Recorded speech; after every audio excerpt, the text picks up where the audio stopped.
Reincarnated with the strongest system. Chapter 351, Give me your babies. Princess Sidonie and Morgana watched as the boy, whom they liked, raised his hand and lovingly pinched their nose without any warning whatsoever. Kneel? Sorry, Princess, you don't have the authority to make me kneel, William said in a teasing tone. Even if my lovers were to ask me to kneel, my knees will not bend. I am a man of character and my loyalty is hard to claim. Please, look for someone else to become your knight. This sir is not interested. William reluctantly let go of the princess' nose and the latter hurriedly took a few steps back in shock. Why you dare pinch my nose? Princess Sidonie was shocked because this was the first time someone dared to act this rude towards her. Wait, that's not the problem, why aren't you kneeling? Didn't I state the reason just a moment ago? Like I said earlier, Princess, you don't have the authority to make me kneel. Impossible. How can you not obey my order? Priscilla, who was standing at the side, looked at William in disbelief. She was one of Princess Sidonie's loyal retainers who had traveled to the Hellan Kingdom in order to gather information for possible candidates that would serve under the princess. William was one of the candidates that Priscilla had deemed able to match her mistress' beauty and brain. If the commander of the Angorian Knight Order became one of Princess Sidonie's loyal retainers, then she would gain an overwhelming influence within the Hellan Kingdom. For a brief moment, Princess Sidonie thought that her power was not working. However, Morgana assured her that it was working perfectly. Switch with me, Sidonie. Let's see if that half-elf can resist my charms. Okay. Princess Sidonie passed the baton to her other half, Morgana, so she could deal with this unexpected situation.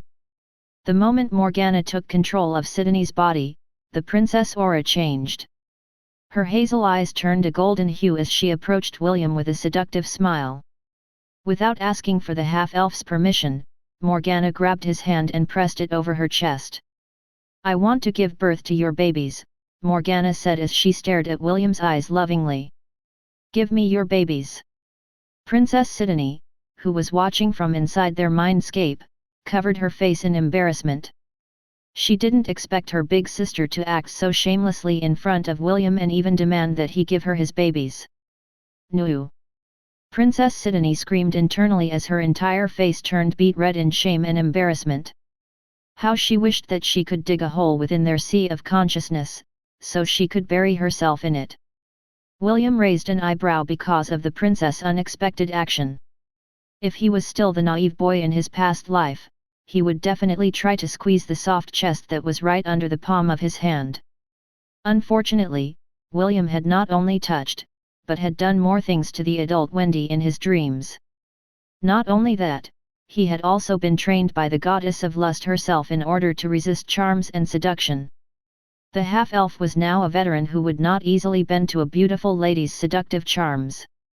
There had been some girls who confessed to him back in the academy, but he rejected them all because he wasn't the type to take things half-heartedly. At that time, he was dealing with the issue with Carter and his feelings for Wendy had just started to bloom. However, this was the first time that someone asked him directly to give them his babies.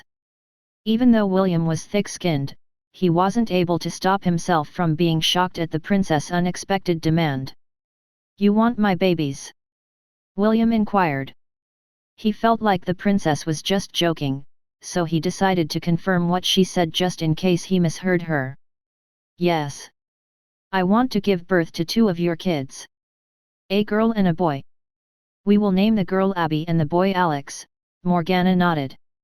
If you want more, I can give you more, but I am worried that my figure will suffer because of the childbearing.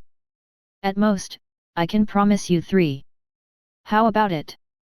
Will you give me your babies? The corner of William's lips twitched. If he wasn't sure earlier, he was sure now that the lady in front of him was serious. She had even thought of the names of their children. William had to admit that the princess was someone that he couldn't take lightly. Princess Sidonie, who was inside her sea of consciousness, had already crouched down on the ground, closed her eyes, and covered her ears with her hands.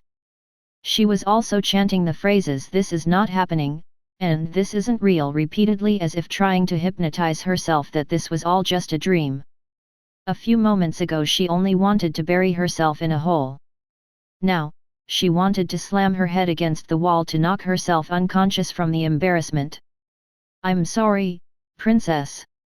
William shook his head as he slowly, but firmly, pulled his hand away from her soft chest. "Right now, I already have 4 lovers waiting for me. Although I can tell that you are somewhat serious about me, I don't think that I will be able to return your feelings." Morgana raised an eyebrow, then shot Priscilla a glance. The latter immediately shook her head, which meant that she wasn't aware that William had other lovers. The only potential lover she knew was Wendy, who was always by William's side. "What are their names?" Morgana asked in a dangerous voice. She and Sidonie had always gotten what they wanted, and this was the first time that someone actually dared to refuse their advances. If Lionel and the men of the Kingdom of Frisia were to know that their beloved princess wanted William to become her lover, they would all hack him to pieces in order to take his place. The red-headed boy could sense the subtle killing intent in the princess' words. His instincts were telling him that if he ever mentioned his lovers' names, the angelic beauty in front of him would do everything in her power to erase them from the face of the earth. "And here I thought that my master was the only one who was the crazy kind of crazy." William's expression became serious as he stared at the golden-eyed beauty in front of him. He could sense a pressure that was different from her physical and magical presence. "She's strong," William thought. "This spiritual pressure is insane." William hurriedly used his appraisal skill on the princess. After the new features of the system were unlocked, his appraisal skill was now able to reveal some information about people as well. Name: Sidonie Val Frisia/Morgana. Age: 16. Race: human. Title: Succubus Princess. One of the 7 deadly sins that represents the sin of lust. Chapter 352, Are you going to submit or not? "I see. So, you are that girl that Lady Eros told me about," William thought as he ordered the system to switch his job class to Incubus. While the goddess of lust was training William to resist seduction and charm, she would often mention that her sweet and beautiful daughter was looking for her one true love. Eros even shamelessly told William that if he was looking for more lovers, he should just hook up with her darling daughters and roll around on the bed as they pleased. The power of lust was now overflowing from Morgana's body, and the spectator from the side, Priscilla, found her breathing getting ragged. She had been charmed by Princess Sidonie many years ago and had become her devoted subject. Because of this, the princess had reduced her control over her and allowed Priscilla to act with her own free will. Even so, the loyalty that was born through those years had remained in her heart. Now, she was being charmed anew.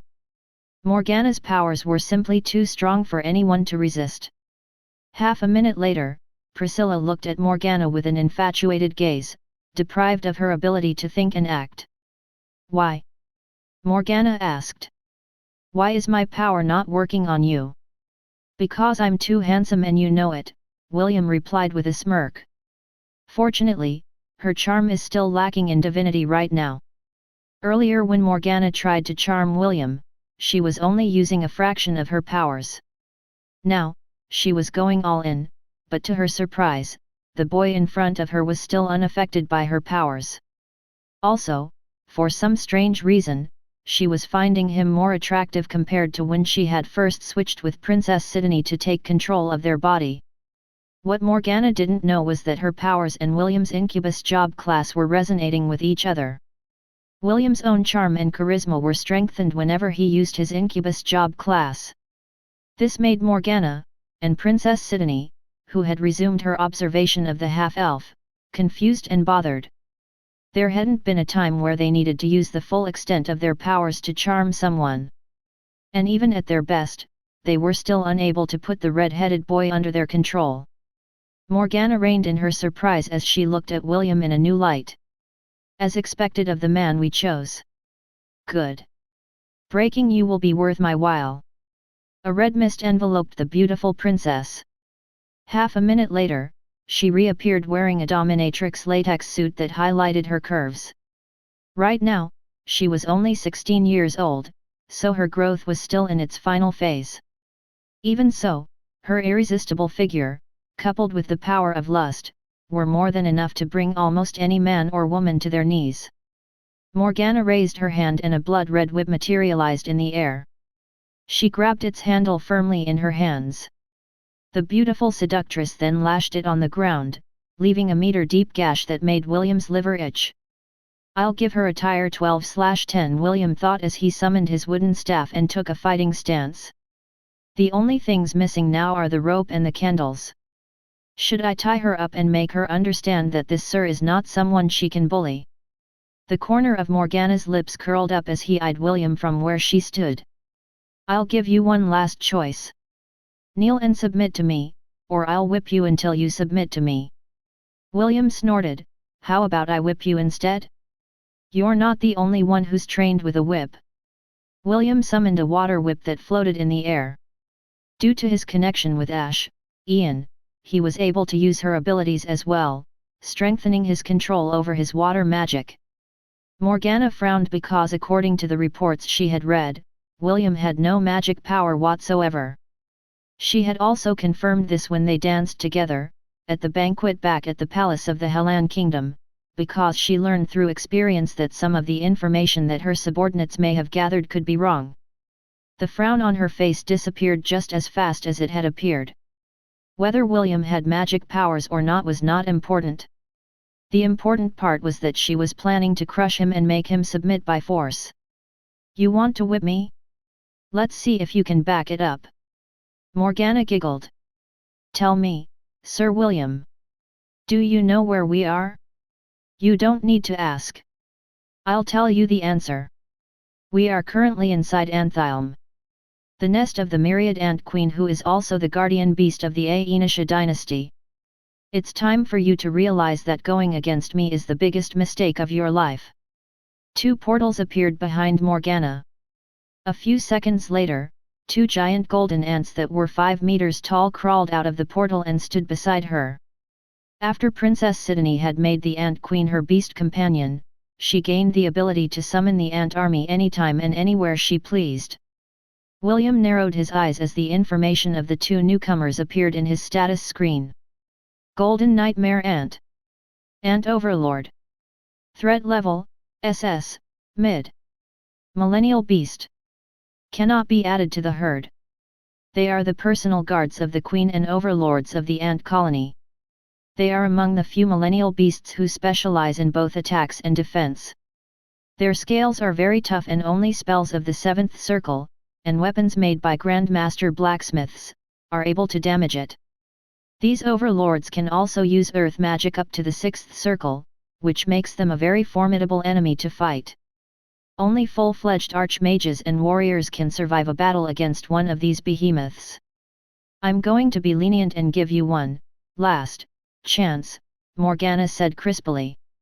A man of your status should know when to back down. Now, tell me, are you going to submit or not?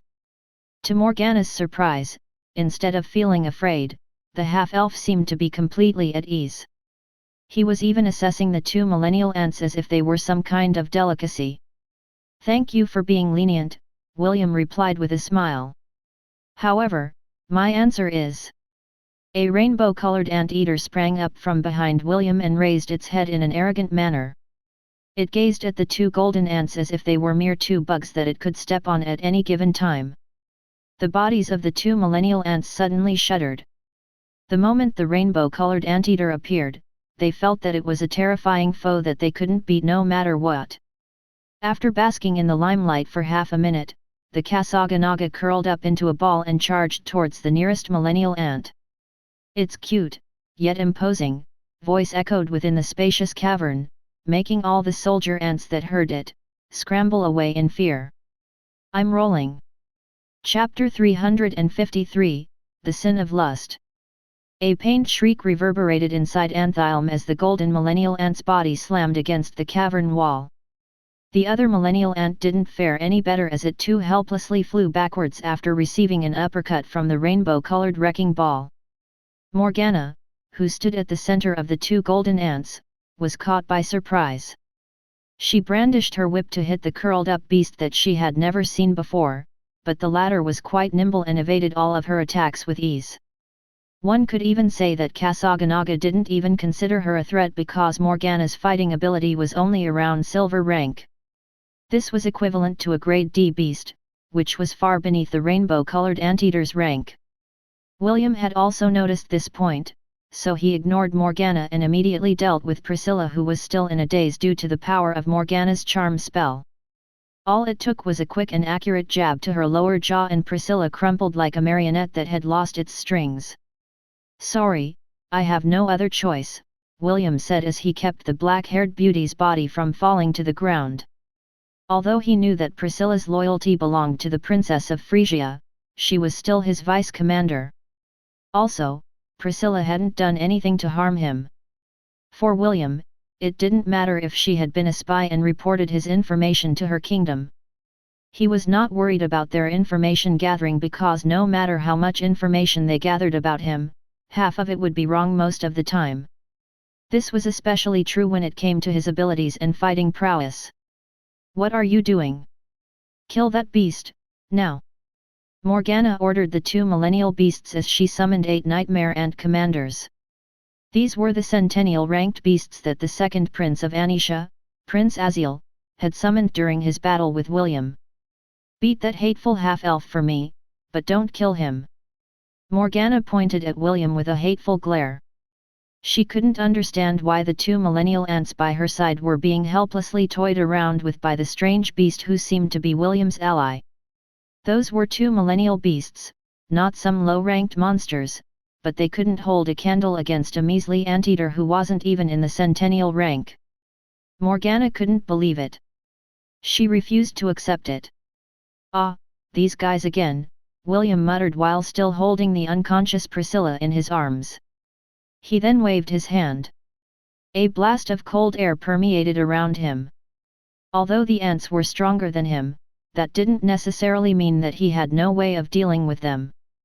"Icicle Realm!" William shouted. A few seconds later several ice spikes jutted out from the ground, covering the entire cavern in a domain of razor-sharp ice shards. The centennial ants immediately gathered around Morgana to protect her from William's sudden attack. The half-elf knew that once he subdued Morgana, the ants would also stop attacking him. "Kasaganaga, didn't anyone tell you that it's bad manners to play with your food?"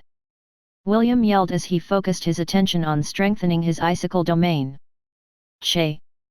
The Kasaganaga understood that now was not the time to play, so it immediately wrapped its tongue around one of the millennial ants and swallowed it whole. Morgana's face paled when she saw how the anteater had easily eaten the millennial beast as if it was just eating candy. "Impossible!" Morgana was in a state of denial. "This is impossible. How can this be?" As if to prove that what she was seeing was real, the rainbow anteater grabbed the other millennial ant with its tongue before it could burrow into the ground to escape. The golden ant shrieked in unwillingness and in fear as its entire body was swallowed whole by the rainbow-colored anteater who was only half a meter tall. The centennial ants that were protecting Sydney shuddered when the anteater's gaze fell upon them. Their instincts were telling them that no matter how much they resisted, their fate was sealed the moment the Kasaganaga appeared in front of them. "Do you still want to continue?" William inquired. "My friend here has a very short temper. If you annoy it, it will swallow you whole." Kasaganaga glared at William, but it also understood that the boy was just bluffing. As someone that had protected humanity during the era of the gods, the anteater wouldn't attack humans unless it was for self-defense. Morgana had lost her composure after hearing that the anteater would swallow her as well. Although she was still half in doubt, she didn't want to gamble with her life. Her fighting ability was nearly non-existent. She had been too used to hiding behind the backs of her pets and hadn't considered fighting on the front lines. For the first time in their lives, Morgana and Princess Sydney questioned their own ability to take control of the lives of others. Due to her connection with the Ant Queen, she could tell that the centennial ants protecting her were struggling to keep themselves from running away in fear. The beautiful seductress glanced at the anteater that was currently drooling, as it looked at the centennial ants around her. She was afraid that if she was too stubborn and ignored William's proposal, the adorable-looking beast would swallow her along with the ants. "I concede," Morgana said through gritted teeth. "You won." Hearing the princess reply, William waved his hand and the icicle field disappeared completely. "Princess, know that I am not our enemy," William commented as he looked at Morgana with a serious expression. "I have heard what happened in Ravenlord Citadel. Although I am a citizen of the Hellan Kingdom, I do not agree with the prince's methods. Actually, I am also currently fighting the organization that is backing him." Morgana's ears perked up when she heard William's explanation. She had long wondered if William was part of the Crown Prince's faction. If he was, he might be one of the people that the prince had sent to capture her. "Switch with me. The fight is over. It is now time for negotiations." Princess Sidonie, who had kept quiet within their sea of consciousness, had finally decided to interfere. Morgana reluctantly agreed to Princess Sidonie's suggestion and swapped consciousness with her. Just like before, William had noticed the subtle changes in the princess aura. However, he didn't say anything and simply waited for the princess to continue the conversation. "How can I believe that you are not one of the members of the organization?" Princess Sidonie asked. "How can you prove that you are not one of the Crown Prince's subordinates?" William pondered for a while as he thought of a good way to prove that he wasn't working for the organization nor the Crown Prince. Although it was possible for him to easily subdue the princess, he didn't have any intention to antagonize her.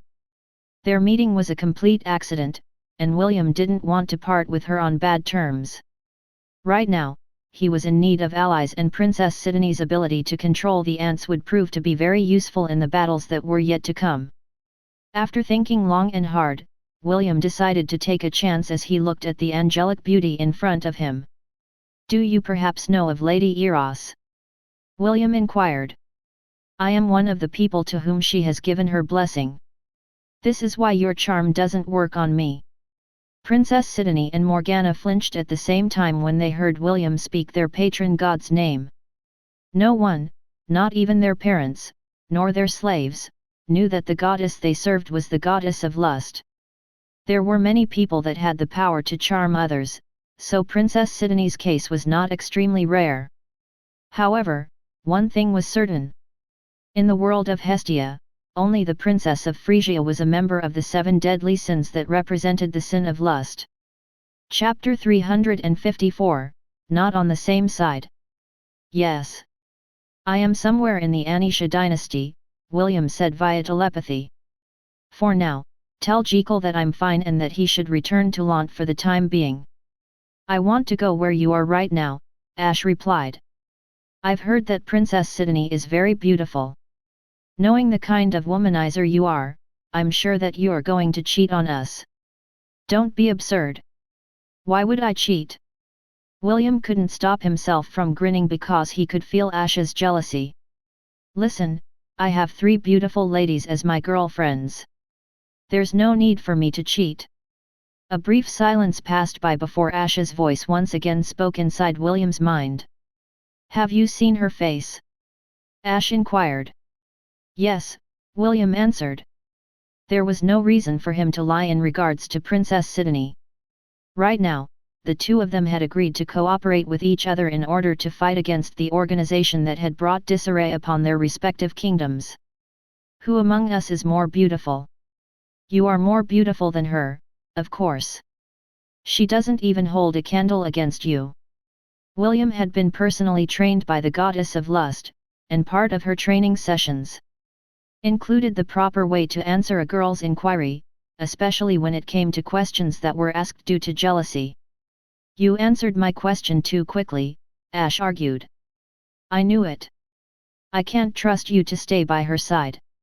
I'm coming over there with Dave." William massaged his temple with his hand. Lady Eros had also told him that girls could be unreasonable at times, and advised him to just wing it when that happened. "Ash, listen very carefully," William's expression became very serious as he tried to pacify his mermaid lover who was miles away from him. The princess has a very powerful charm spell, and only I am able to resist it. I can't let you come to my side. Although the two of us are cooperating, I don't trust her completely. Are you sure you are able to resist her charms? Of course. Have more faith in your boyfriend. I'll come back to Lant as soon as I can. For now, stay there and don't contact EST and Isaac.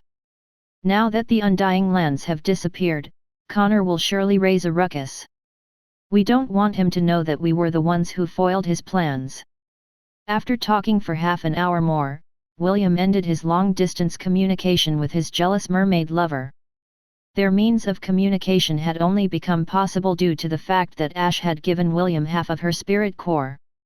This ability was further boosted due to the fact that she was also registered as William's first Familia member. The two of them were able to communicate with each other as long as they were within the southern continent. William sighed as he looked at one of the most restricted places in the Anisha dynasty, the cavern where the myriad Ant Queen resided. Currently, the Ant Queen was at the corner of the cavern with her back against the wall. Not far from her was Kasaganaga, who was drooling so heavily that William had no choice but to pay extra attention to it. He was afraid that the rainbow-colored anteater would forget about their agreed-upon cooperation and eat the myriad Ant Queen due to its desire to recover its former strength. "Can I eat a leg?" Kasaganaga inquired. "Just one leg will do." "No," William shot him down in a heartbeat. "You already ate 2 millennial ants. You still haven't fully digested them and you're already asking for more. It's hard to focus when the main course is right in front of you," Kasaganaga replied as its tongue playfully extended like a snake. "This is pure torture for someone like me." William sighed for the umpteenth time as he politely asked Kasaganaga to return to the Thousand Beast domain to prevent the Ant Queen from accumulating unnecessary stress. Princess Sidonie was also looking back at him in a vigilant manner. The Ant Queen was her beast companion. At most, a person could only have one beast companion at a time. Princess Sidonie was currently depending on the Ant Queen to protect her from her pursuers. She couldn't allow William's gluttonous anteater to eat her main pillar of support.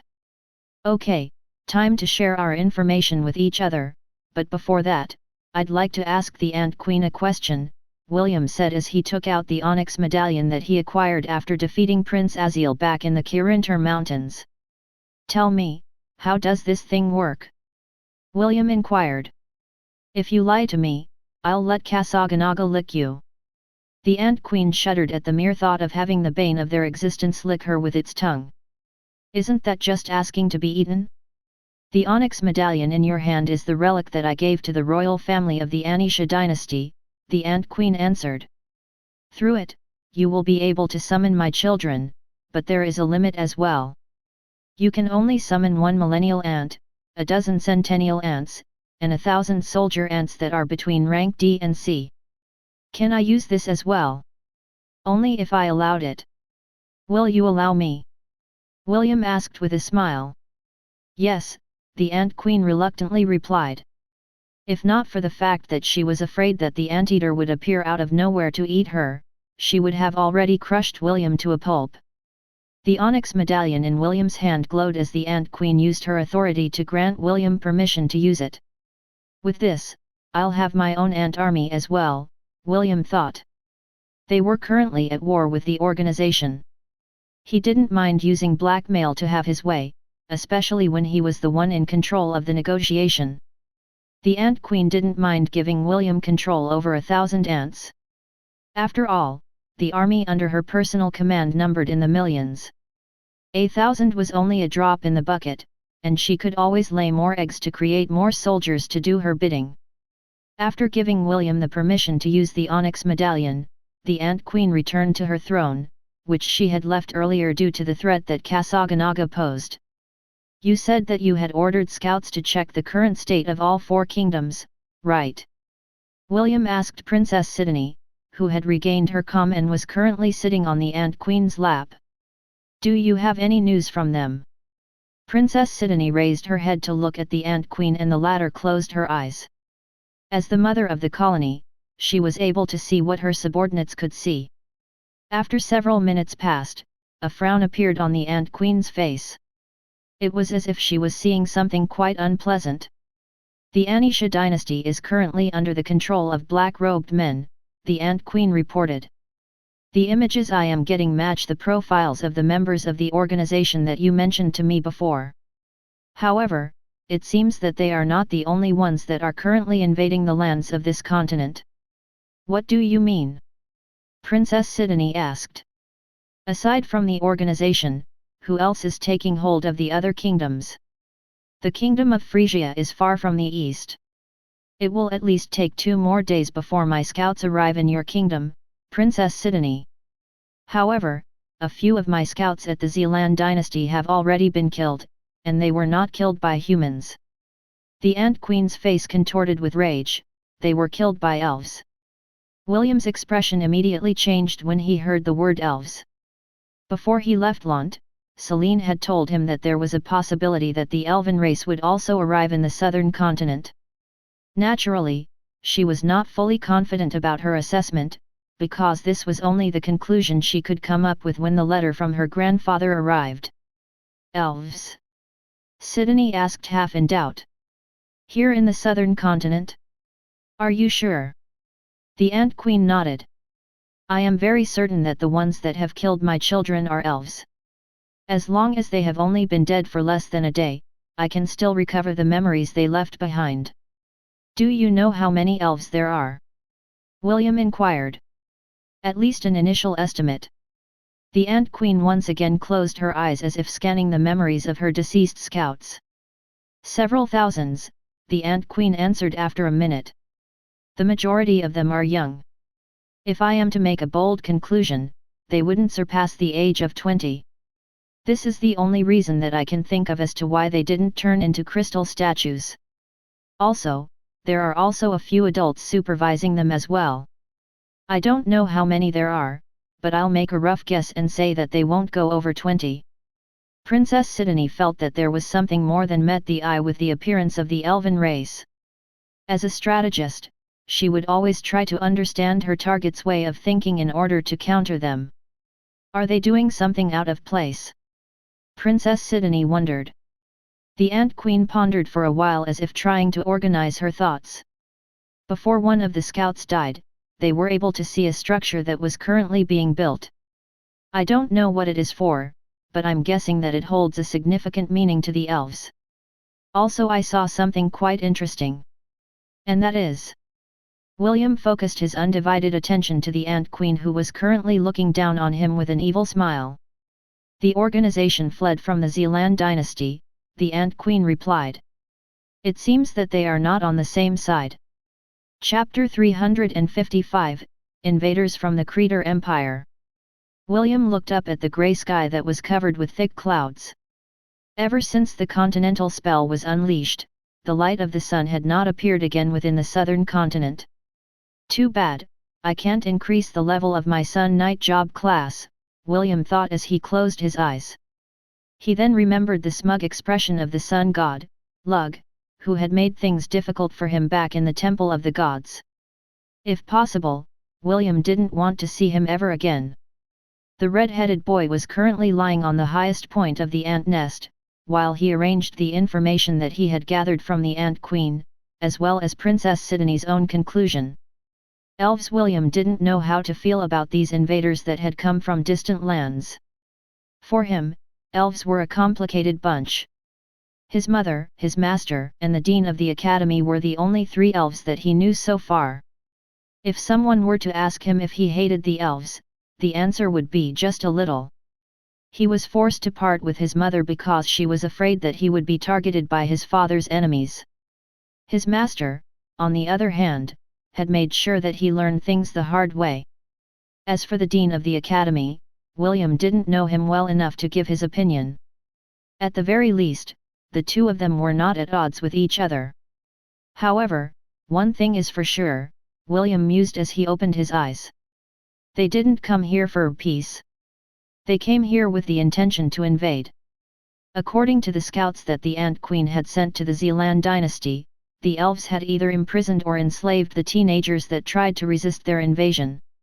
Although the elves were clearly stronger, it doesn't change the fact that there were millions of inhabitants in each kingdom. Among them would be the prodigies that would stand out from the rest. The fastest way to eliminate all opposition would be to either capture or enslave them as soon as possible. Whoever is leading their expedition has a good head on their shoulders. William had to admit that this was the most effective method available when conquering kingdoms. Aside from the elven invasion, there was also the threat of the organization in his own kingdom.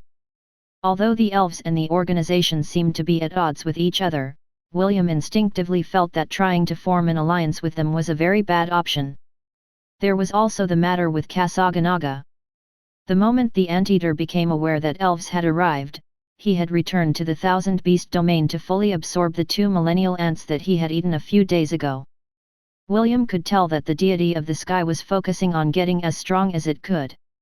It was as if the rainbow-colored Anteater was setting up a flag for an imminent battle with the elves in the future. He had already been in Anthielm for 5 days. The reason he hadn't left yet was because the Ant Queen's ability to gather information was amazing, to say the least. She had employed a vast array of information-gathering ants that were no bigger than an inch long.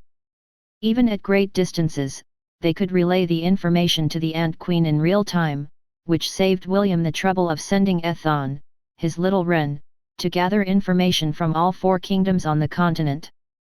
William was quite thankful for the fact that Princess Sidonie and him had agreed to form an alliance. Without her help, he would still be in the dark about the appearance of the elves. What should I prioritize first? William sighed as he propped himself up into a sitting position. Whatever happens to the Zelan and Anisha dynasties is none of my business. Princess Sidonie is worried about her family in the Kingdom of Frisia, so I can't count on her to help me deal with the organization in my home turf. William thought of gathering the scattered members of his Knight Order in order to deal with the organization. However, after getting information from Connor's subordinates, he found out that it would be very difficult to face them in a head-on battle. There's also the issue of the Crown Prince. William frowned. He still hadn't had the chance to smack Prince Lionel's face for trying to kidnap his big brother and big sister while they were returning to Lont. William had been itching to give the bastard prince a good thrashing once he got his hands on him. "What are you thinking, Sir William?" An angelic voice called out to the half-elf, while he was busy thinking of ways to deal with the organization.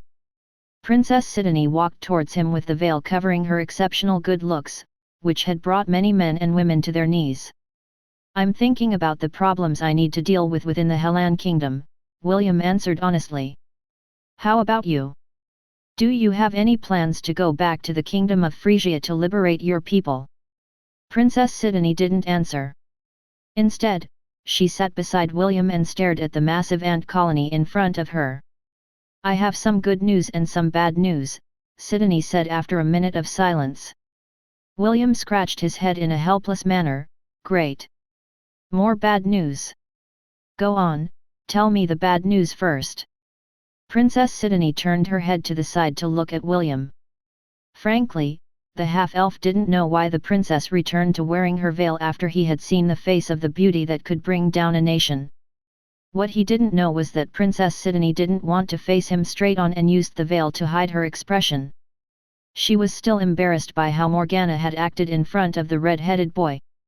The Princess of Frisia was afraid that William would think of her as a loose lady that would openly tell anyone that she wanted to have their babies. "A new force has appeared and invaded our kingdom," Princess Sidonie reported. "The good news is that they don't seem to be on hostile terms with our kingdom. The flags of Frisia can still be seen in the capital. However, right next to it, another flag flutters in the breeze." William nodded. He had already figured out that the elves weren't the only invaders to come to the southern continent. "Do you recognize the flag? Does it belong to the local forces in your kingdom?" William inquired. Princess Sidonie shook her head. "There are no local factions within our kingdom. However, I guess you can say that I am related to them through my mother." William frowned, but didn't say anything because he knew that the princess had not finished her explanation. The flags belong to the Kraetor Empire, Princess Sidonie continued. My grandfather, Leonidas Agis Val Kraetor, is the current emperor of the Kraetor Empire. Chapter 356, to our successful collaboration. So, what do you plan on doing right now? William inquired. If they are not hostile, you should do your best to establish some form of communication with them. Princess Sidonie shook her head. Although they didn't seem hostile, they still imprisoned my half-brothers and sisters, who were born from my father's concubines. The one who is currently sitting on the throne of Frisia is my 10-year-old little brother, Prince Karl. Hidden behind the veil, a small smile appeared on Princess Sidonie's lips as she thought of her little brother, who would always look for her whenever there was a thunderstorm. Prince Karl was born with an average talent in magic. Even so, that didn't stop Princess Sidonie and her mother, Queen Ophelia, from pampering him. Princess Sidonie also had an older brother. He was Prince Rainier, 24 years old, and the crown prince of Frisia. Sadly, he had turned into a crystal statue just like the rest of those that were above the age of 20. All the members of the royal family, who had turned to stone, were placed inside one of the spacious rooms in the castle in order to protect them from getting stolen. So in short, they are only giving the bloodline of your mother preferential treatment. William nodded in understanding. Well, look at the bright side. At least, your half-brothers and sisters' conditions are still better than those who are in the Zealand dynasty. William remembered the devilish prince, Alaric Sol Zealand, who he had met in the Kirintor mountains. His whereabouts were currently unknown. Based on the information from the ant spies that had infiltrated the Zealand capital, the crown prince had fled and took the surviving members of the royal family with him. How about you, Sir William? Princess Sidonie decided to change the topic and inquire about William's future plans. What is your next course of action? I will return to the Hellan kingdom, William answered without batting an eye. I need to deal with the problems in my own home first, before dealing with the unwanted guests that have already claimed the lands of others.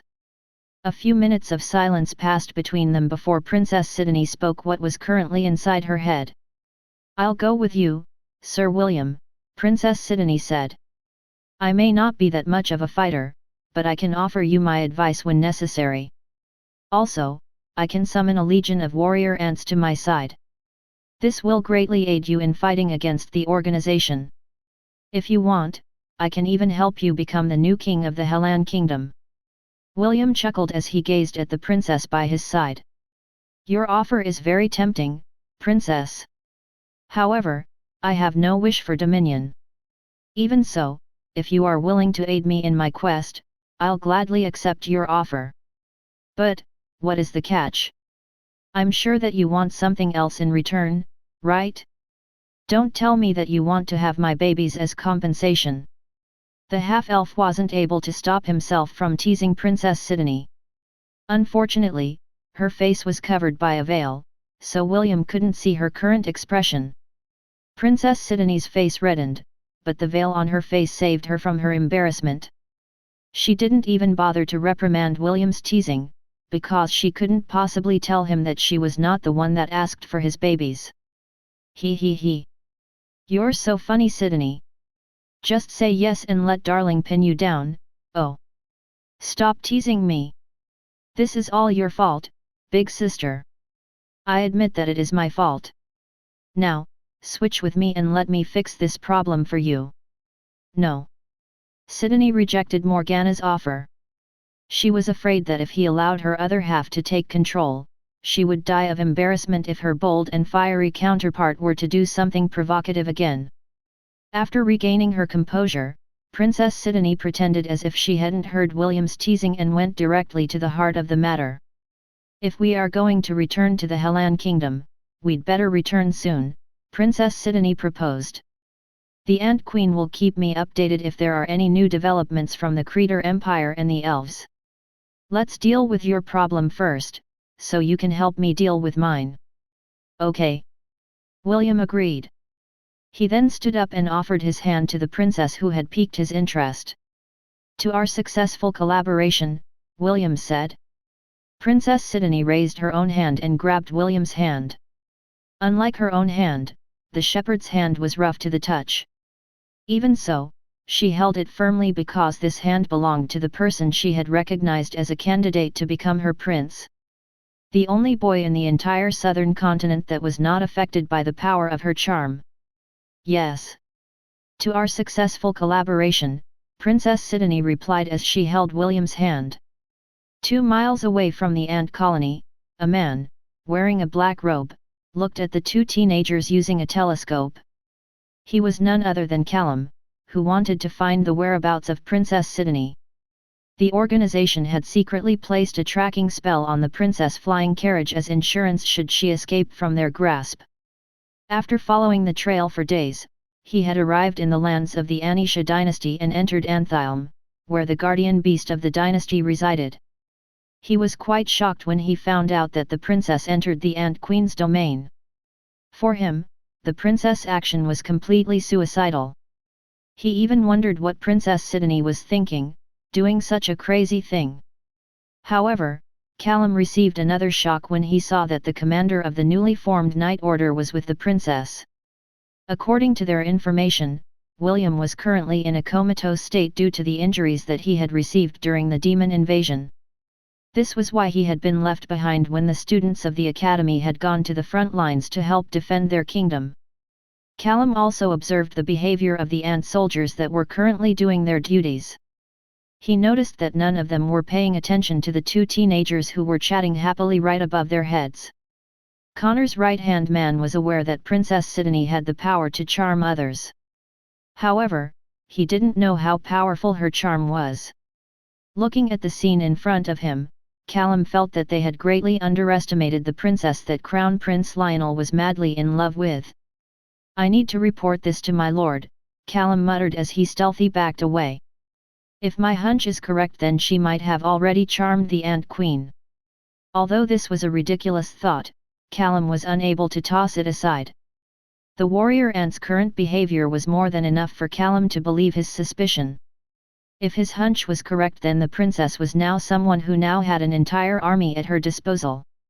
Such an individual would be a prized member in the organization. However, the problem lay with the boy by her side. William von Ainsworth, Callum thought. Even though your grandfather is out of commission, you and your family are still a thorn in our side. Although he was miles away from the two teenagers, Callum could tell that the relationship between the Knight Commander and the princess was rather good. What he was afraid of, was that the princess would use her newly acquired ant army to deliver a fatal blow to their organization. Chapter 357, Connor's Final Decision. Connor frowned after he arrived at the capital of Gladiolus. The first thing that was reported to him was the successful escape of the third princess of Frisia. The second thing was that their forces in the Zealand dynasty had retreated in order to escape the elves. Connor had already expected this outcome. The elves were an arrogant race. They would definitely not allow any kind of opposition to stand in their way. The problem lay in the kingdom of Frisia. He still hadn't received any news from the agents that were stationed in the faraway kingdom located in the east. Naturally, the officer in charge had been given a long-distance communication crystal. However, it had been days since the leader had last reported anything to him. This only meant one thing, and that was that something unfortunate had befallen the man he entrusted to take control of the kingdom of Frisia. After carefully weighing the current situation, Connor decided to send 300 of his trusted men back to the hidden domain. He, on the other hand, would stay in the Hellan capital to take command of the current situation. He knew that the peace here would be short-lived, since it wouldn't be long before the elves came knocking on their doors. "I need to buy time until the secret of the Undying Lands has been unearthed," Connor thought as he carefully read the documents that were presented to him. It was the current list of forces that the Hellan kingdom had. The list was composed of the young knights and students of the different learning institutions around the kingdom. Naturally, Connor focused on the documents pertaining to the students of the Hellan Royal Academy. These were the most talented students of the kingdom, and all of them represented precious manpower that he could add to his ranks through bribes or coercion. Still, just where are the officers that are supposed to look after the prince? Connor thought. Just what is Callum doing? When he arrived, the first person he looked for was his right-hand man, Callum. However, his subordinates only said that the vice-commander of the organization had personally set out to find Princess Sidonie's whereabouts. Right now, the number of agents that the organization had in the Hellan Kingdom numbered around 20,000. Most of them were wanted criminals that hailed from the different kingdoms, clans, and hidden factions within the southern continent. They were a ragtag group with their own agendas, and their loyalty to the organization would only last as long as their needs were met. Connor understood this. In order to appease them, he planned to have them become the new retainers of the lands belonging to the Hellan Kingdom. Of course, they would give face to their puppet king Lionel, because this was part of the agreement they had. Even though Connor would be unable to keep his part of the bargain to make Lionel the emperor of the southern continent, making him the king of his own kingdom was possible. Only when he was able to discover the secrets of the Undying Lands would he have enough ability to sweep away the foreign invaders and kick them off from his turf. Suddenly, one of the rings on his fingers glowed. These rings were connected to the leaders under his wing and served as their means of communication. Connor directed the ring on the wall and a projection of Callum appeared. The vice-commander gave Connor a brief bow before starting his report. "My lord, I have found the whereabouts of Princess Sidonie, but the current situation has surpassed our expectations," Callum reported. "Although I'm not 100% certain, I believe that the princess has managed to tame the Ant Queen and make it her subordinate." Connor narrowed his eyes. He had known Callum for a long time and knew that his right-hand man didn't have the habit of talking senseless things. If Callum said that the princess might have charmed the Ant Queen, then the possibility certainly existed. "Also, there is more that I needed to report," Callum continued. "The Knight Commander of the Anglo-Ryan War Sovereign, William von Ainsworth, is with the princess. How should I proceed, my lord?" "William and the princess are together." Callum tapped the top of his desk as he pondered their next move. This was an unexpected situation because he thought that the half-elf was currently unconscious. After careful consideration, he looked at this trusted subordinate and asked a question. "Can you capture the princess?" Connor inquired. Callum shook his head. "I am not confident that I will be able to snatch her from the ant warriors. Even if I succeeded, they would be able to track me down. Also, I can't outrun the Queen's millennial flying ants. Not to mention, the Knight Commander is also there. Our information regarding his abilities is non-existent." Connor thought long and hard before he gave his order. "Return to the Hellan capital for now. If you are discovered, then getting away will be extremely difficult. Also, there is something that I want you to handle personally. I will tell you the details after you've arrived." "Yes, my lord," Callum replied before the projection faded. Connor sat in silence as he considered negotiating with Princess Sidonie and William to work for him. Currently, the princess was far from home and, if Connor offered her enough benefits, then there was a possibility for them to come to a compromise. As for William, the crown prince hates him, but he is also Celine's disciple. One wants him dead, while the other wants him alive, Connor mused. "I have promised both of them that I would fulfill their wishes, but I can't touch the boy due to my agreement with Celine." The leader of the organization in the southern continent knew that he had to make a difficult choice. Support Prince Lionel or keep his promise with Celine.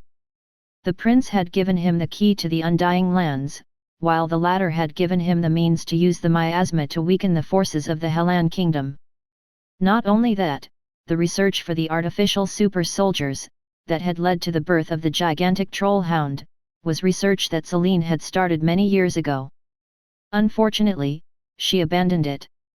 This gave the organization a massive headache, and they had no choice but to give the project to another scholar to continue her research. Honestly, Connor didn't want to make things difficult for William. After all, both of them were half-elves. The race that was shunned by the elven race and treated like a disgrace. Still, he was someone who looked at the bigger picture. The Undying Lands held untold possibilities. All he needed to do was send his men to explore the domain and find the secrets hidden within. I guess I'll just let the prince deal with William personally. Connor finally made his decision. As long as I don't take part in it, Celine will remain loyal to the organization. Connor knew that having Celine as an ally was way better than having her as his enemy. The blade wyvern soared in the sky as it made a detour towards the northern regions of the Hellan kingdom.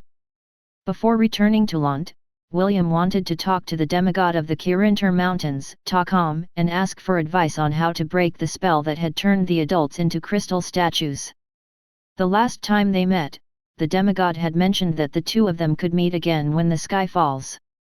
Although William was asleep, the narration of his big brother Matthew, and big sister Leah, conformed with the description of the demigod. When the aurora borealis descended from the heavens, it was similar to the sky falling. Did Takom know all of this beforehand? William thought. If so, why didn't he do anything about it? William was deep in thought and didn't notice that Princess Sidonie and Morgana were paying close attention to his current expression. As a strategist, Princess Sidonie wanted to gather more information, so that she could find William's weakness. Morgana was doing the same, but her motives were impure. Darling looks so handsome when he's thinking seriously. Maybe I should put an aphrodisiac in his food and drinks so I can attack him tonight. Princess Sidonie sighed internally. She had never expected her big sister to fall head over heels for William after getting dominated by the boy in their face-off. The image of her strong and dependable other half had long disappeared and had been replaced by a girl who just kept talking about making babies with the handsome red-headed boy. Due to this, she decided to forbid Morgana from taking over her body. Princess Sidonie was afraid that if Morgana really did have her way, she would definitely resort to attacking William in his sleep. What Princess Sidonie wanted was to find true love, not indulge in baby-making sessions. She had already recognized William as a possible candidate to become her future lover. However, she wanted to know more about the boy. As for William's other lovers, the princess wasn't worried about them. She believed that she could overcome all competition if she decided that William would officially become her lover. As a strategist, she was confident in her ability to win her battles.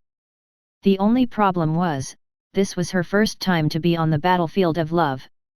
Princess Sidonie and Morgana would soon understand that the man whom they had chosen had very unusual tastes, which in turn would make both of them question their own taste in men. Chapter 358, We will be waiting for you at the peak of Divinity. Will. As soon as William stepped out of the flying carriage, Ian immediately gave him a hug. Ian had been waiting for William's arrival ever since the red-headed boy told her that he would go to the northern regions to meet with the demigod of the Kirintor mountains. The journey took 6 days because the distance from the ant colony to the northern edge of the Hellan kingdom was quite far. William had spent almost a week in the ant colony before traveling towards the northern regions. In the 12 days that they were apart, the two had kept in touch with each other. Ian was quite worried because during those 12 days, she hadn't been able to continue the recovery of William's spiritual world. Although the half-elf sea of consciousness was recovering at a decent pace, Ian still wanted to speed up the healing by being there to act as medium. Also, it is the only place where she could face William in her true form. Ian didn't want to admit it, but those moments when the two of them were alone in William's damaged world, were the moments she looked forward to the most. "Did you miss me?" William asked with a smile as he returned Ian's hug. "Yes," Ian replied as she looked at William with a gentle gaze. Princess Sidonie, who had also stepped out of the flying carriage, saw everything. Her jaw almost dropped when she saw how intimately the two boys were hugging. Morgana, who was inside Princess Sidonie's mindscape, also had the same expression. This. Could it be? And no. Don't say it. Wait. This is the only explanation I can think of as to why Darling didn't bat an eye when I placed his hand delete S on my chest. So, this is the reason. It's because of him. Princess Sidonie wanted to shout that it was her chest that William had touched and not Morgana's. Even so, the situation in front of her made her completely unable to retort to her panicking other half. There has to be another reason, Princess Sidonie said as she tried to calm her emotions. Don't forget Wendy. Based on our investigation, she is Sir William's not-so-secret lover. We can't deny the fact that the two of them really look that way. She even kissed him during the party back at the palace. Why, you're right.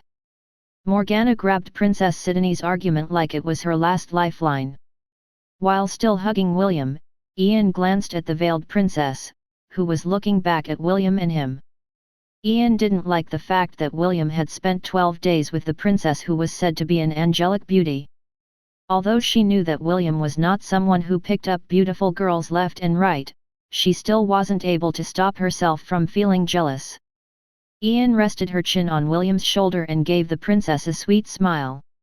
It was a smile that screamed, "He's mine." FCK off, B*TCH.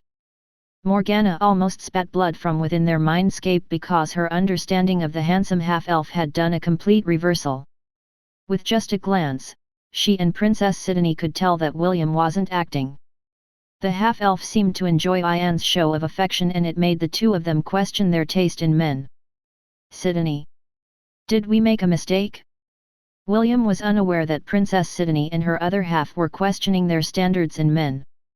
Fortunately, William was the first to pull back from the hug and introduce Ian to the princess, who suffered from culture shock. Ian, you already know Princess Sidonie, William said with a smile. Princess, this is Ian. He is part of my personal knight order. Ian extended his hand towards the princess and the latter subconsciously raised her hand to firmly grip the hand that was extended to her. It's a pleasure to meet you, Princess Sidonie, Ian said. Likewise, Princess Sidonie replied. The handshake only lasted for a brief moment, but the two stared daggers at each other. Ian could tell that the princess was somehow interested in William, so she decided to do everything in her power to prevent the two of them from getting close. She would not allow William to increase the number of his lovers while EST and Wendy were away. The three of them had agreed that they would work together to prevent other girls from clinging to William's thigh. The half-elf's thigh had already been claimed by them. Big brother. A cheerful and loud voice broke the tension in the air as an adorable loli ran towards William. When she was within range, Brianna jumped towards William's chest with outstretched arms. William hurriedly caught the little loli in order to prevent her from getting injured. He then spun her round and round, making Brianna giggle about his ability to go with the flow. I missed you, big brother, Brianna said as she looked up at William with upturned eyes. Is Ernest looking at us? I missed you too, Brianna, William replied with gentle eyes. Yes. He is now on his way here and his face reeks of jealousy. Good job. The two conspirators gave each other a wink as they continued to hug, making the youngest prince of the Hellan kingdom extremely jealous. Sir William, I think it's about time that you let go of my fiancé, Prince Ernest stated. I thought that I made it clear last time that I know that what both of you are doing is just an act to make me jealous. Please, stop it. Big sister, stop bullying me. William sighed and patted Brianna's head. He just couldn't help but feel playful whenever he was around Brianna. For William, Brianna was the closest to the little sister that he never had. Whenever they were together, he just wanted to pamper her and spoil her rotten. This was different from how he treated his adorable cousin, Eve. For William, the two of them were precious. One was his family member, the other a non-blood related little sister. If possible, he wanted both of them to live carefree and happy lives, away from the struggles of war. Sorry, Ernest, Brianna knew that the little prince was really jealous and it helped her know that the latter really did care for her. Due to King Noah's indecision about whether or not he should recognize Brianna as Prince Ernest's official fiancée, the little loli always felt like she would be thrown away once her grandfather lost the position of the great chief. Brianna knew that once that happened, she would lose her political value as Prince Ernest's fiancée. Although she was bubbly and confident on the surface, deep down, Brianna was feeling insecure. This was why she liked being around William. The handsome half-elf didn't care if she was a princess or just an ordinary girl. She could feel his sincere familial feelings for her, and they made her feel safe and secure by his side. Sometimes she wondered, if she had met William before she had met Prince Ernest, perhaps. Brianna sighed internally and locked those feelings in the depths of her heart. She was still young and would know the answer when she had grown up a bit more. For now, she was happy to be by Ernest's side, knowing that the young prince truly cared for her as well.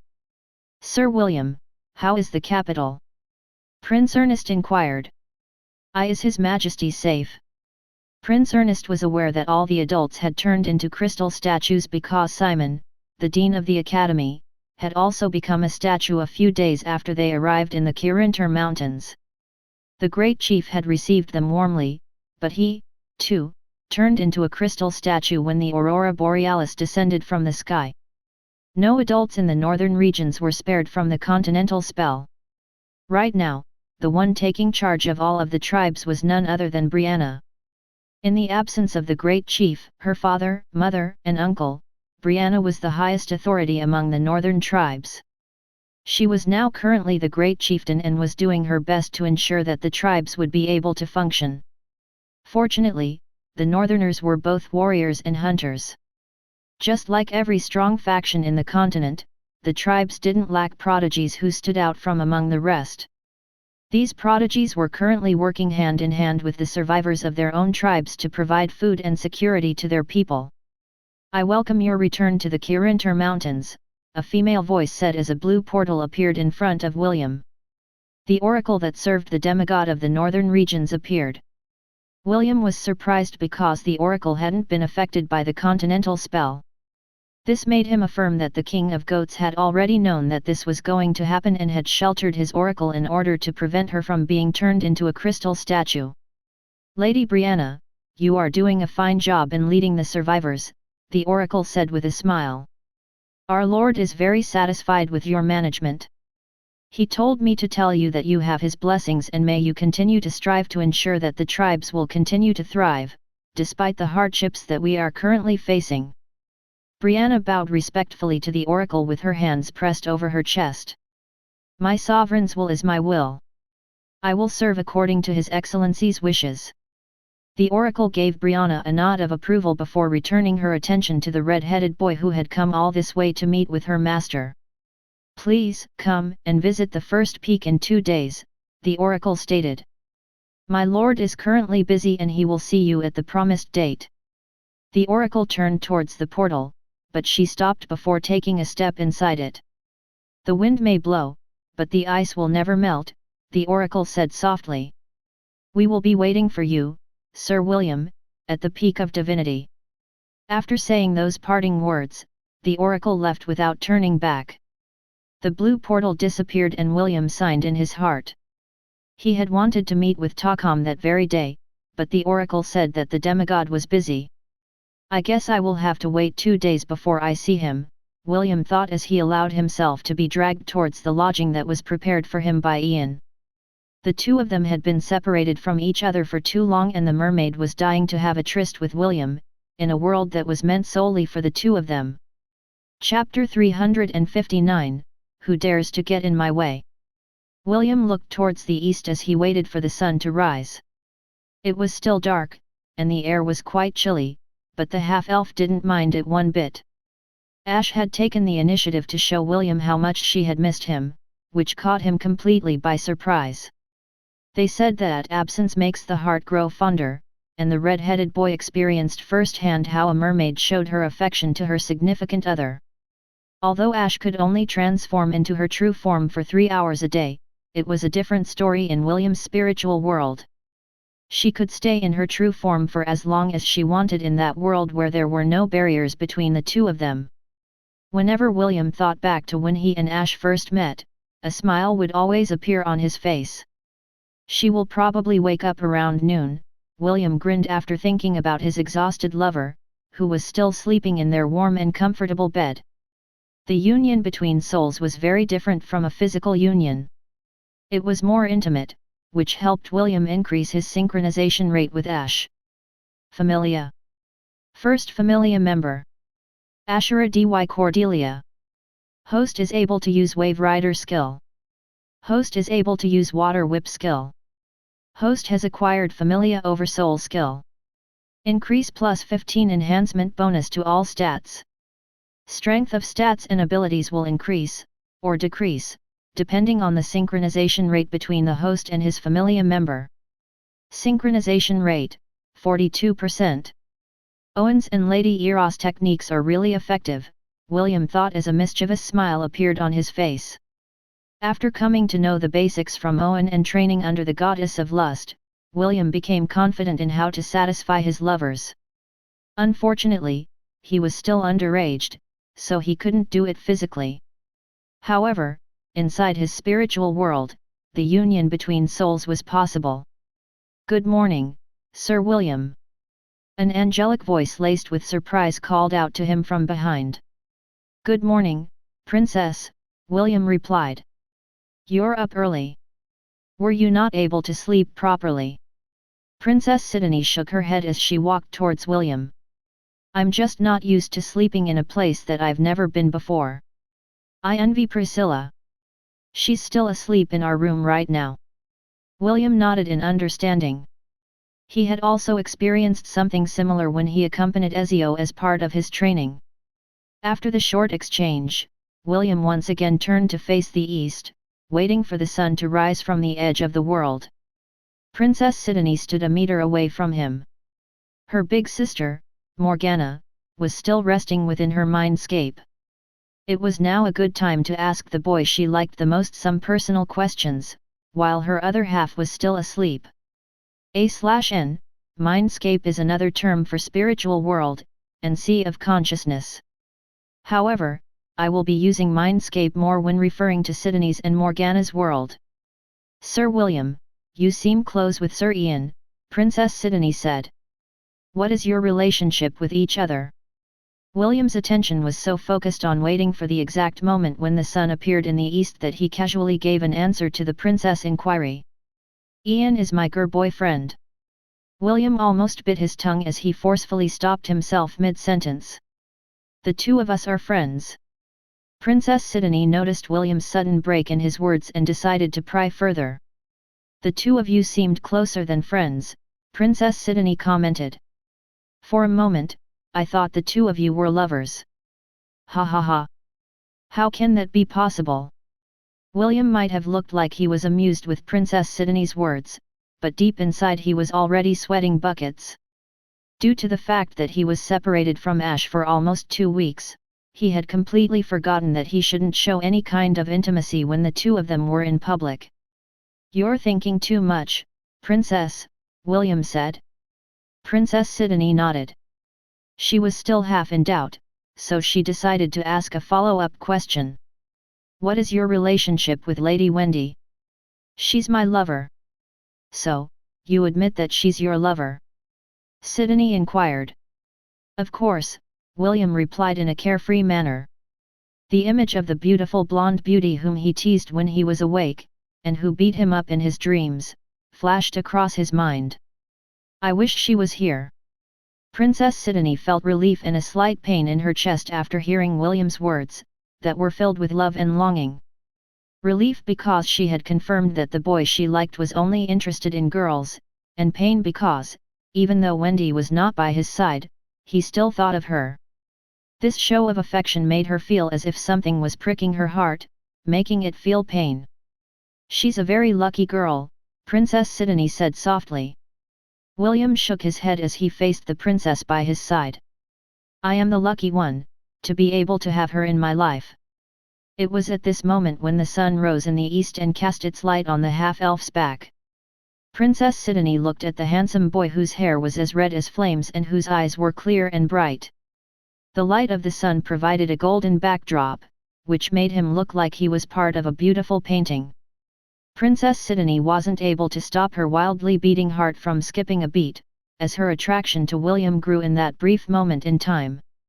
Callum, along with over 200 members of the organization, arrived at the southern regions of the Hellan Kingdom, where the hidden valley was located. He had only rested for a day after his arrival before he set out to carry out Connor's direct command. When Callum learned that the hidden domain had finally been opened, he knew that their organization had acquired a priceless treasure. Although he was worried about Princess Sidney's next course of action, the hidden domain was the main reason why they had prepared the continental spell. They wanted to prevent anyone in the southern continent from getting in their way. As long as they uncovered the secrets behind the Undying Lands, all of their efforts would be worth it. "Are you sure this is where the hidden valley was located?" Callum asked. He had a frown on his face as he looked at the mile-long deep pit in the ground. "Why, yes. Believe me, Vice Commander," one of the men that had accompanied Connor back to the capital stuttered. "I swear that it is where the hidden valley was located. Isn't that right?" The man looked at his comrade who had also been sent to guide Callum to the location of the entrance of the Undying Lands. "Sir, this is indeed the place where the hidden domain is located," the man replied. "However, it was not like this when we left it. It looks as if the entire valley has been gouged out of the ground." Callum sighed and took a red gem, that was as big as an adult's hand, out from his storage ring. Moments later, the image of Connor appeared in the space in front of him. "Have you arrived?" Connor asked. Callum nodded. "We have arrived at the location, but the hidden valley is not here." "What do you mean that it's not there?" "It is just as I mentioned, my lord. Please, take a good look for yourself." Callum rotated the gem and allowed Connor to see the actual site where the hidden domain was located. It had been 3 hours since the sunrise, so there was plenty of light to see the surroundings. Connor wasn't able to stop himself from slamming his fist on his desk in anger. The desk broke apart due to the impact, but he paid it no heed. He had toiled for many years researching the whereabouts of the hidden domain and its key. Now that he had finally accomplished his goal, the hidden domain had disappeared as if it had sprouted wings and flew away. "Find it!" Connor ordered. "Find the monument that opens the path to the Undying Lands. Search for clues. Don't rest until you find it." Callum could hear, and feel, Connor's rage through the communication crystal and promised to conduct an extensive search to find the whereabouts of the monument. Back in the capital of Gladiolus. "Damn it!" Connor kicked the broken pieces of the desk away in anger. He couldn't stop the rage that was boiling inside his heart due to the disappearance of the Undying Lands. Suddenly, the door to his quarters opened and the Crown Prince of the Hellan Kingdom, Lionel, walked towards him with an equally furious expression. "Where is the princess?" Lionel inquired in anger. "I have waited for over 2 weeks and she's still not here. Are you and your men all incompetent?" "Shut up!" Connor slapped the Crown Prince, which sent the latter slamming towards the wall of his room. "You dare look down on me and my men!" Connor kicked the fallen prince repeatedly to vent out his anger and frustration. If not for the fact that the subordinates of the prince had been there to accompany their master, Prince Lionel might have been kicked to death by Connor, whose wrath was at its peak. "Take him away and lock him up. I don't want to see him again." Connor ordered his subordinates, who had arrived at the room to check on the commotion. They looked at the badly injured Crown Prince who was lying on the floor. They hastily obeyed their leader's order because Connor was still emitting his killing intent. This was the first time they had seen their leader in this state and it made them feel fearful. After everyone had left the room, Connor punched the wall, sending pieces of debris flying. "Who?" Connor roared in anger. "Who dares to get in my way? Who?" Connor's mad raving continued for an hour before everything turned silent. During that hour, the room where he was staying had been completely turned into ruins. Chapter 360, We Meet Again, Little Wool. "How is the construction of the gateway faring?" Elodor asked one of the officers in charge of the construction of the teleport gate that would connect to the Silver Moon continent. "If all goes well, we will be able to complete its construction within 3 months, the elf, who looked like a man in his mid-50s, replied. "Once the gateway becomes functional, we will be able to begin our conquest in full." Ellador nodded. Elder, please make sure that no mishaps happen during that time. Of course. You can count on me. For the time being, focus on consolidating the local forces that we have gathered. They will become our cannon fodder when we march towards the neighboring kingdoms. Worry not, that was exactly my intention. The elder of the Reese clan, whom Ellador also belonged to, nodded his head in satisfaction. He was quite happy with how Ellador had led the elven expedition and everyone's morale was at its highest.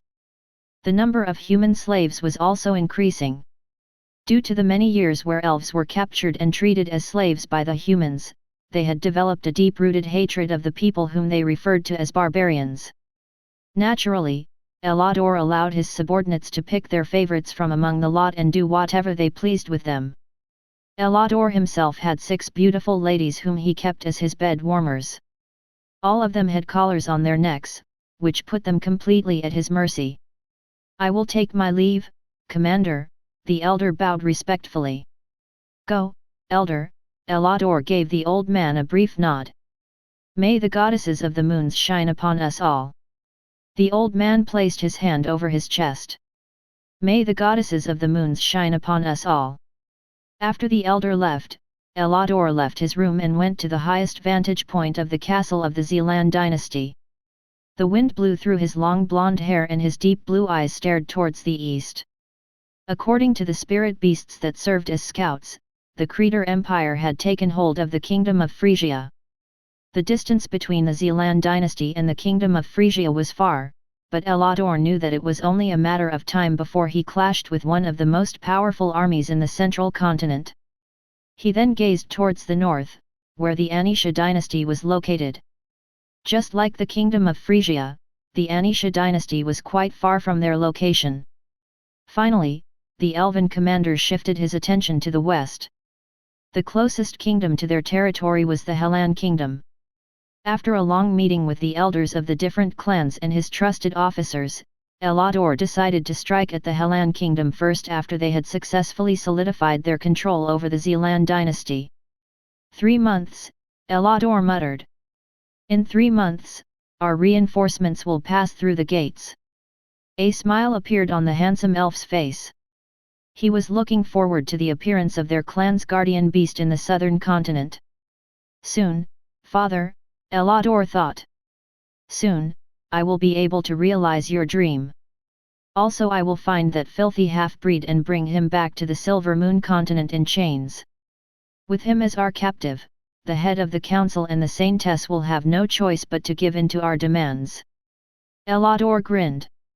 The thought of personally stepping on the head of the son of the hero of the elves, made him extremely happy.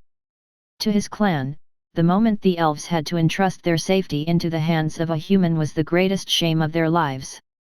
They had long wanted to wash away this shame and they planned to use William as a hostage in order to make the Aenarian family submit to their will.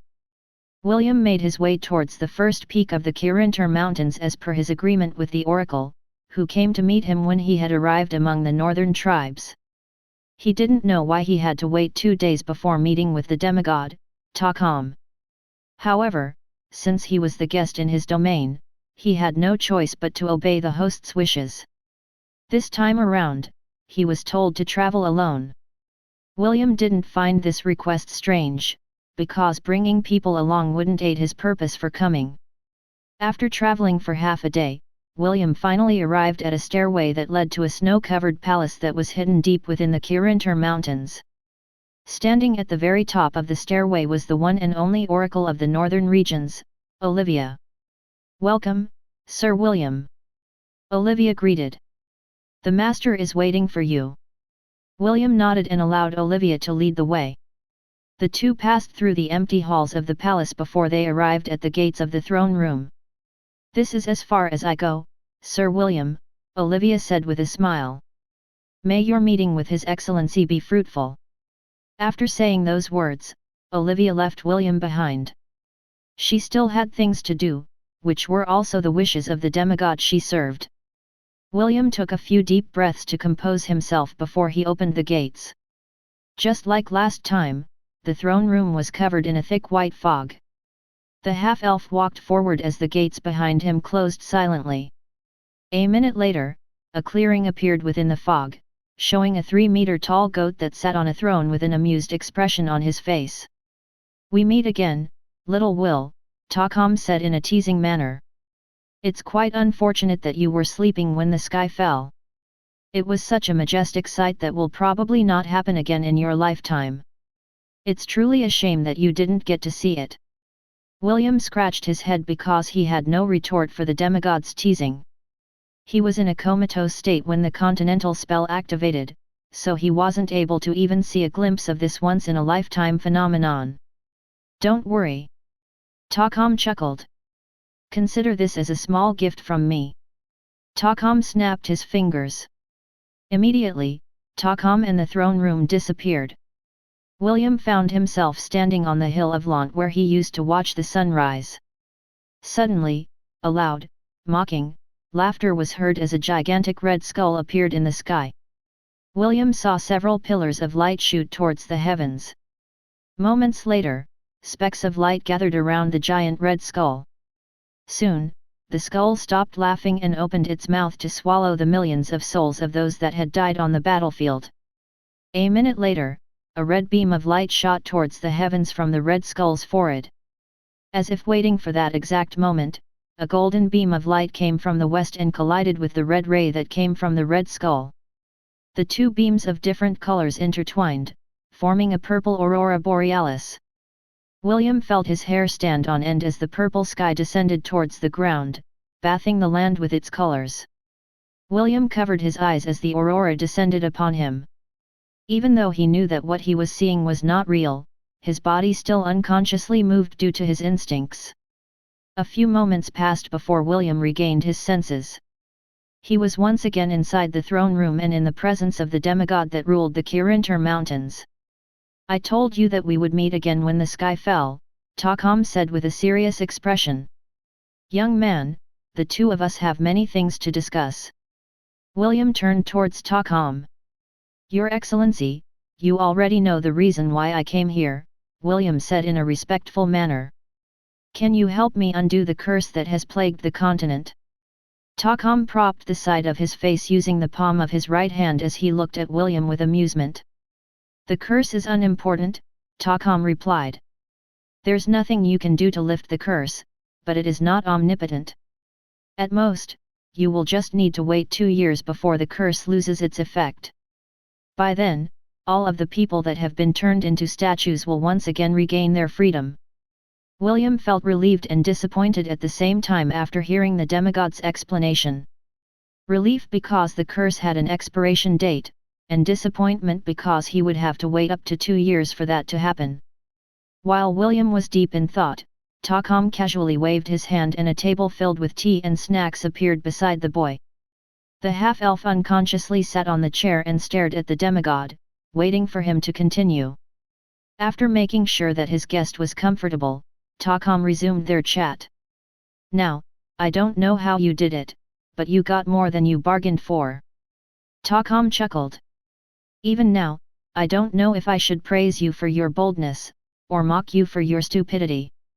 All I know is that you have, unknowingly, bitten off more than you can chew." William looked at the demigod with a frown because he didn't know what the demigod was hinting at. Seeing his confusion, Takam pointed at William's steaming teacup on the table. The half-elf nodded in understanding and started to drink the Lipton tea that was prepared for him by the host of the northern regions. "Little Will," Takam said with a teasing smile. The reason the Undying Lands was hidden away, was not only because of the precious treasures and resources that could be found inside it. Over 1,000 years ago, the first king of the Hellan kingdom discovered that domain. The history books all say that he was the one that made the domain, but if you think about it carefully, no mortal could possibly own a domain that large. William, who was listening to Takam's explanation, wanted to say that he was a mortal in possession of his own domain. However, he decided to keep mum and allow the demigod to continue his explanation. It's funny how humans can twist the history of the land as they write their own history, burying the true story behind an ancient relic that belonged to an era where the gods still played an active role in this world. The half-elf munched on some biscuits while he listened. Perhaps it was due to him not having anyone to talk to aside from Olivia, his oracle, but the king of goats was quite a talkative demigod. He was very different from Vlad, who was too lazy to hold a conversation with anyone. Jekyll's father would just nod, grunt, and say most of the time when someone talked to him. It was as if he couldn't be bothered to even give a proper reply, which made William refrain from asking him questions. The floating island is not only a stronghold, it also serves as a prison, Takam continued. Imprisoned within it is an existence that is capable of bringing ruin to the continent once it breaks out of the chains that bind it. Takam once again chuckled as he eyed William in a mischievous manner. Simply put, you have acquired a priceless domain with a notorious, man-slaughtering, pseudo-demigod as a freebie. Congratulations! When it breaks out of its prison, the first person it will kill will be you. William almost spat out the tea that he just drank after hearing Takam's explanation. This piece of information made William break out in cold sweat. He knew that he had acquired a priceless treasure. However, after hearing Takam's warning, he realized that it was not only a treasure trove, but also a problematic domain where a vengeful Dracolich had been locked up for thousands of years. He wasn't given much time to dwell on it as Takam continued. The next important thing you need to know is